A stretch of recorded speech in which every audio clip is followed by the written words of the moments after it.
వృషభ రాశి.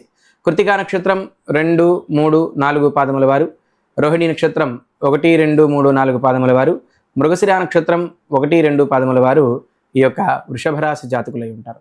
ఈ వృషభ రాశి జాతకులకు ఈ సంవత్సరం ఆదాయం చాలా మెండుగా కనిపిస్తుంది. ఆదాయం బ్రహ్మాండంగా ఉంది 11, వ్యయం 5 మాత్రమే గోచరిస్తుంది. ఆర్థికంగా వృద్ధి కలిగేటటువంటి అవకాశాలు ఈ వృషభ రాశి జాతకులకు మంచిగా మెండుగా ఉన్నవని చెప్పుకోవచ్చు. వీరికి మానసికంగా కూడా ప్రశాంతమైనటువంటి జీవనం వీరు సాగిస్తారు. ఈ వృషభ రాశి జాతకులకు ఆర్థిక లావాదేవీల విషయంలో జాగ్రత్తగా ఉండడం అనేటటువంటిది ముఖ్యంగా సూచించవలసినటువంటి విషయం. అప్పులు ఇవ్వకండి.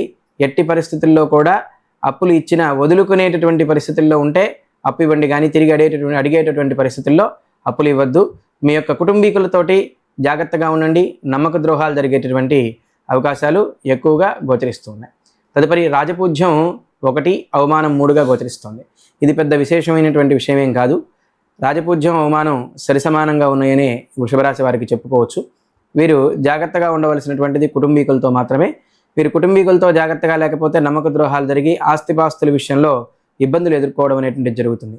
ఈ వృషభ రాశి జాతకులకు ప్రస్తుతం ఉన్నటువంటి పరిస్థితుల్లో వీరు శనివారం రోజున ఈశ్వరారాధన చేయడం మూలకంగా, శివాలయ దర్శనం చేయడం మూలకంగా, శనివారం రోజున ధాన్యం ఏదైనా సరే దానం ఇవ్వడం మూలకంగా, అంటే బియ్యం కానీ కందులు కానీ తినడానికి ఉపయోగపడేటటువంటి వస్తువులు దానం ఇవ్వడం మూలకంగా ఎవరికి ఇచ్చినా పర్వాలేదు, అది బ్రాహ్మణులకే ఇవ్వాలనేటటువంటి రూల్ ఏం లేదు. ఎవరికైనా సరే ఇవ్వచ్చు. అవి ఆ ధాన్యం వారు తినడానికి వీలు పడే విధంగా ధాన్యాన్ని దానం చేయడం మూలకంగా విశేషమైనటువంటి ఫలితం వీరు పొందడం అనేది జరుగుతుంది.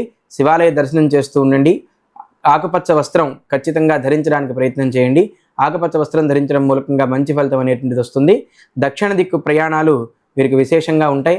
దక్షిణ దిక్కు ప్రయాణం చేయడం మూలకంగా మంచి ఫలితాలు వీరికి రావడం అనేది జరుగుతుంది. అక్టోబర్ నెల నుండి ఇంకా ఆర్థికంగా మెరుగుదల కలిగి విశేషమైనటువంటి జీవనం వీరు సాగిస్తారు.